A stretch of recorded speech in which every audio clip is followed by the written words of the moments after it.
Linear differential equations of higher order chapter 4 में अब आज हम टॉपिक पढ़ेंगे 4.3 homogeneous linear equations with constant coefficients. ये हमारे पास होमोजेनियस इक्वेशन है क्योंकि यहाँ पे हमारे पास gx 0 है और यहाँ पे हम सपोज करते हैं a और b जो है वो कांस्टेंट कोएफिशिएंट है यानी कि रियल नंबर है और a जो है वो नॉन ज़ीरो है। तो यहाँ पे डेरिवेटिव जो है फर्स्ट डेरिवेटिव है और ये हमें नज़र आ रहा है कि लीनियर भी है, तो ये homogeneous linear first order differential equation है। तो हम ये पढ़ चुके हैं, हम सिर्फ ये देखना चाहते हैं कि हम किस किस तरह इसके सोल्यूशन फाइंड कर सकते हैं और इसका सोल्यूशन क्या होगा। तो ये चूँकि सेपरेबल भी है तो बाय सेपरेशन ऑफ वेरिएबल्स से हम इसका सोल्यूशन फाइंड कर सकते हैं। दूसरा ये लीनियर इक्वेशन है तो इंटीग्रेटिंग फैक्टर से मल्टीप्लाई करके इसका सोल्यूशन फाइंड कर सकते हैं। एक मेथड है उसमें हम अलजेब्रा यूज़ करते हैं। जैसे अगर मैं यहाँ पे अगर इसको देखें आप इस इक्वेशन को, तो मैं अगर y को दूसरी साइड पे ले जाऊँ तो मेरे पास हो जाएगा y prime is equal to minus B by A Y. अगर मैं b बाई ए को k कह दूँ, कोई वेरिएबल k कह दूँ कांस्टेंट, तो ये हम इस फॉर्म का मेरे पास आ गया। तो ये क्या कह रहा है, ये कह रहा है कि ऐसा फंक्शन y ऐसा फंक्शन है x का कि इसका डेरिवेटिव जो है वो इसी का मल्टीपल है। तो ऐसा फंक्शन हमारे पास कौन सा होता है, एक्सपोनेंशियल फंक्शन होता है। जब इसका डेरिवेटिव लेते हैं तो इसी फंक्शन का मल्टीपल्स आ जाते हैं। तो हम सपोज करते हैं कि इसका सोल्यूशन जो है वो y is equal to E raised to power mx है। m हमने कोफिशिएंट के लिए तौर पे लिया कि इसका x का कोई भी कोफिशिएंट हो सकता है। तो जब हम इसका डेरिवेटिव लेंगे तो ये ई रेज़्ड टू पावर mx और mx का डेरिवेटिव जो है वो m आ जाएगा। जब हम इन दोनों को इक्वेशन नंबर 1 में पुट करें तो हमारे पास ये इक्वेशन आ जाती है। इन दोनों में e raised to power mx common हो रहा है, e raised to power mx common कर ले लें तो am प्लस b रह जाता है। तो e raised to power mx तो ज़ीरो नहीं हो सकता क्योंकि यहाँ पे मैं x की कोई भी वैल्यू पुट करूँ तो ये ज़ीरो अगर हो भी जाए, अव्वल तो ये नॉन ज़ीरो रहेगा, लेकिन अगर ज़ीरो हो भी जाए तो e raised to power zero भी 1 होता है, ज़ीरो के इक्वल नहीं होता है। तो इसका मतलब e raised to power mx कभी ज़ीरो नहीं हो सकता। तो am प्लस b को ज़ीरो लेंगे तो am प्लस बी अगर ज़ीरो तो m हमारे पास माइनस बी बाई ए आ जाता है। तो अगर m की value minus B by a हो तो y is equal to E raised to power mx जो है इस homogeneous linear differential equation of first order का सोल्यूशन हो सकता है। तो ये हमारे पास एक अलजेब्राइक मेथड आ गया जिससे हम सोल्यूशन फाइंड कर सकते हैं। ये आपको ज़्यादा क्लियर यहाँ पे होगा। ये हमारे पास यही मेथड हम यूज़ करेंगे हायर ऑर्डर का सोल्यूशन फाइंड करने के लिए। फर्स्ट करें, सपोज करें मेरे पास ये सेकंड ऑर्डर की डिफरेंशियल इक्वेशन है, ये लीनियर है और होमोजेनियस है। अब हम सपोज करते हैं कि हमारे पास e raised to power y is equal to E raised to power mx इसका सोल्यूशन है। तो चूंकि यहाँ पे y डबल डेरिवेटिव तक है तो हम इसका y का डेरिवेटिव लेंगे और फिर y का डबल डेरिवेटिव ले लेंगे और इन तीनों को हम जब इस इक्वेशन में पुट करेंगे तो e raised to power mx common आ जाएगा और हमारे पास एक क्वाड्रेटिक इक्वेशन आ गई साथ। तो वही ये इन दोनों का प्रोडक्ट ज़ीरो है तो या तो ये ज़ीरो होगा या ये ज़ीरो होगा। तो e raised to power mx तो ज़ीरो हो नहीं सकता, तो इसका मतलब है कि ये इक्वेशन जो है ये ज़ीरो होगी। तो ये आपके पास जो ये क्वाड्रेटिक इक्वेशन आई है इसको हम क्या कहेंगे, जो कि डिफरेंशियल इक्वेशन से आई है उसे हम कहेंगे auxiliary equation of the differential equation. तो अब हम क्या करेंगे, जब भी हमारे पास डिफरेंशियल इक्वेशन दी हुई हो होमोजेनियस लीनियर डिफरेंशियल इक्वेशन, तो हम उसका ऑक्सिलरी इक्वेशन निकालेंगे और फिर उसके रूट्स या सोल्यूशन फाइंड करेंगे। तो इस तरीके से हमारे पास m की वैल्यूज आ जाएंगी। अब जैसे कि ये क्वाड्रेटिक इक्वेशन है तो इसके रूट्स अगर क्वाड्रेटिक फार्मूले से आप मालूम करें तो आपके पास ये दो रूट्स निकलते हैं, minus b plus minus square root of b square minus 4ac divide by 2a। तो ये दो रूट्स हैं। अब इनकी डिफरेंट कंडीशन में डिफरेंट वैल्यूज हो सकती हैं। जैसे कि अगर b square minus 4ac greater than 0 हो तो हमारे पास m1 और m2 जो हैं क्वाड्रेटिक इक्वेशन के दो रूट्स हमारे पास आते हैं, तो ये दोनों रियल होंगे और डिस्टिंक्ट होंगे। अगर बी स्क्वायर माइनस 4ac 0 हो जाए, ये पार्ट 0 हो जाए, तो हमारे पास सिर्फ -b/2a रह जाएगा। तो हमारे पास उस केस में एक m1 और m2 रियल होंगे लेकिन इक्वल रूट्स होंगे, और अगर ये लेस देन 0 हो जाए स्क्वायर रूट के अंदर तो ये कम्प्लेक्स रूट हो जाएगा। तो ये हमारे पास m1 m2 क्या होंगे, कॉन्जुगेट कॉम्प्लेक्स नंबर्स। अब हम ये तीनों केसेस अलग अलग देखते हैं। पहला केस जिसमें हमारे पास डिस्टिंक्ट अनइक्वल रियल रूट्स आ रहे थे, तो उस केस में हम जो हमारे पास डिफरेंशियल इक्वेशन है सेकंड ऑर्डर की होमोजेनियस लीनियर डिफरेंशियल इक्वेशन, उसके रूट को किस तरह लिखेंगे हम उसको ये देखते हैं कि हमारे पास ये दो सोल्यूशन, एक m1 है एक m2, तो एक हमारे पास सोल्यूशन हो जाएगा, एक सोल्यूशन हो जाएगा e⁻m1x और दूसरा हो जाएगा e⁻m2x। तो ये दोनों लीनियरली इंडिपेंडेंट है रियल लाइन में, तो ये फंडामेंटल सेट ऑफ सोल्यूशन बनाते हैं। तो जनरल सोल्यूशन हम क्या किस तरह लिखेंगे, कांस्टेंट मल्टीपल इसका c1 e⁻m1x plus c2 e⁻m। अब हमारे पास है रिपीटेड रियल रूट्स। अगर दूसरा केस हमारे पास है रिपीटेड रियल रूट्स का, तो इस केस में m1 और m2 इक्वल हो जाते हैं, तो हमारे पास दोनों सूरतों में y1 = e⁻m1x ही आएगा। तो सेकंड सोल्यूशन हम फिर किस तरीके से फाइंड करेंगे, जो हमने फॉर्मूला पढ़ा था एक्सरसाइज सेक्शन 4.2 में कि एक नॉन सोल्यूशन से सेकंड सोल्यूशन कैसे फाइंड किया जाए। तो उसमें आपके पास यहाँ पे y1 था और यहाँ पे y1 का स्क्वायर था, तो हमने y1 और इसका स्क्वायर की वैल्यू पुट कर दी। ऊपर जो टर्म्स है वही नीचे टर्म्स है, तो इस वजह से ये दोनों कैंसिल हो गए, 1 आ गया। 1 का integral with respect to x हमारे पास x आ जाएगा और e⁻m1x साथ लिखा है। तो सेकंड रूट इसका क्या हो गया, सेकंड रूट हमारे पास आ गया y2 = x e⁻m1x।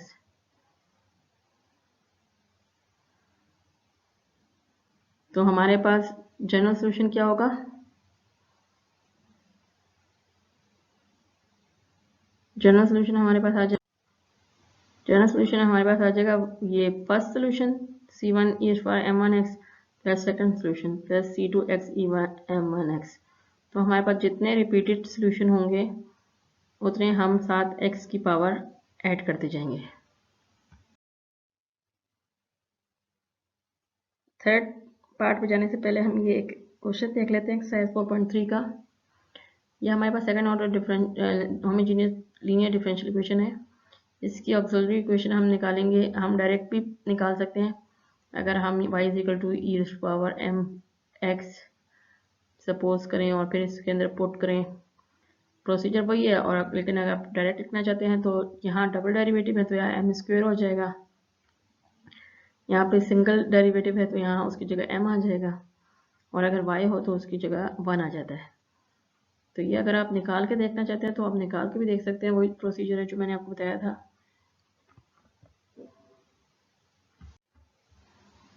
कि हम सपोज करेंगे लेट y = e⁻mx, तो y का डेरिवेटिव हमारे पास हो जाएगा m(e⁻mx)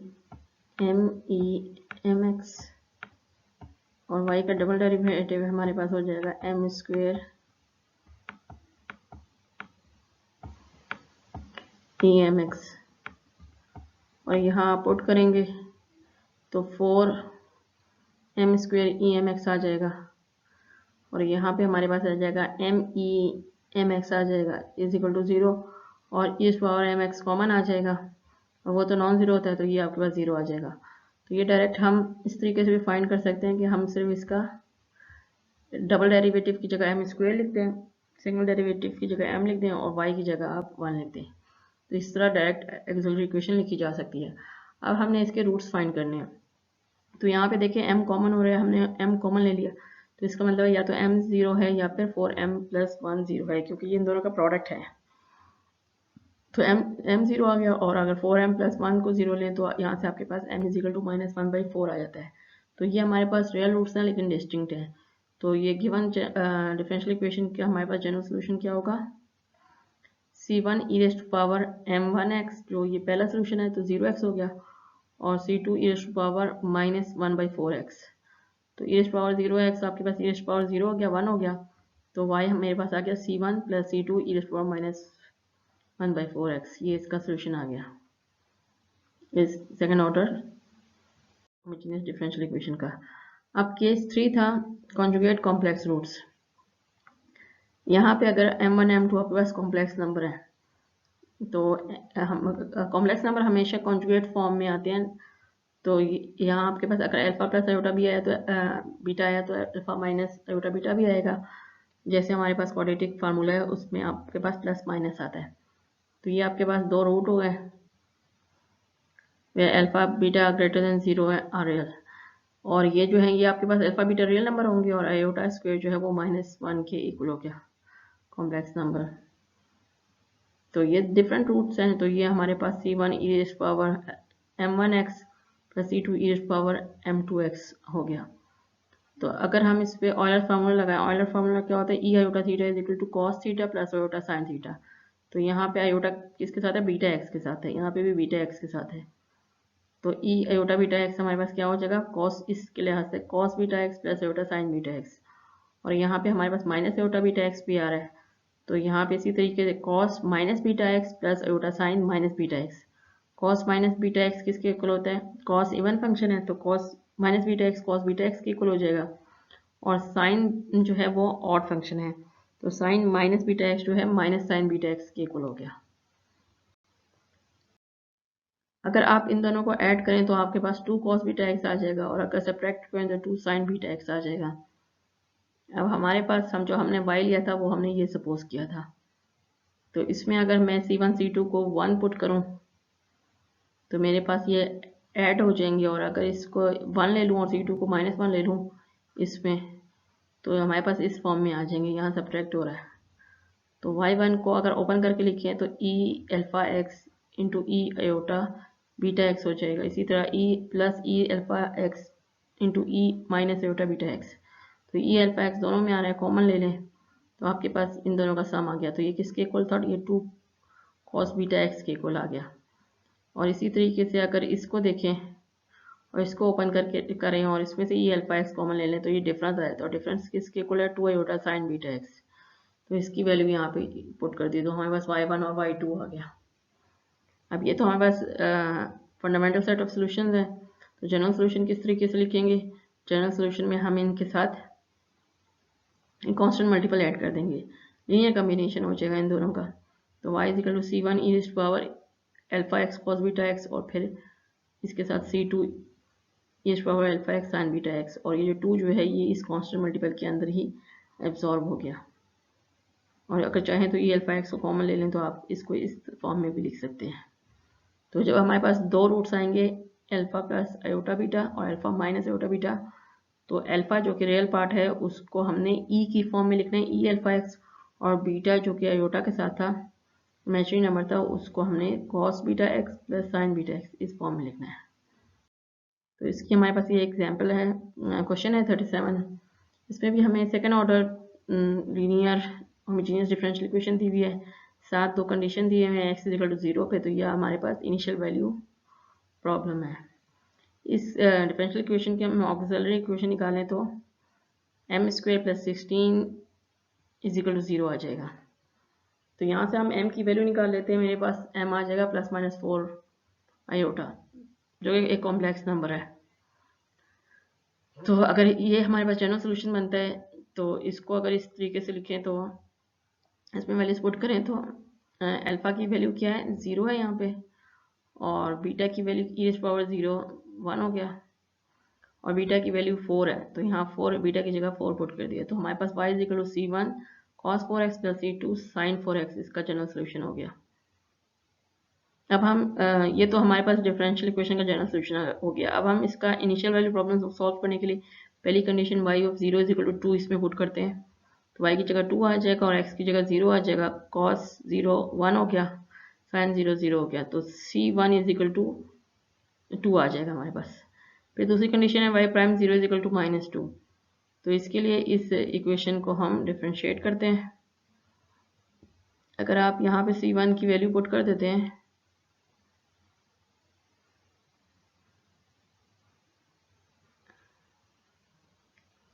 c1 की वैल्यू पुट कर देते हैं तो हमारे पास इक्वेशन 1 क्या बन जाएगी, इक्वेशन 1 बन जाएगी y is equal to c1 की जगह 2 आ जाएगा, cos 4x plus C2 sign 4x।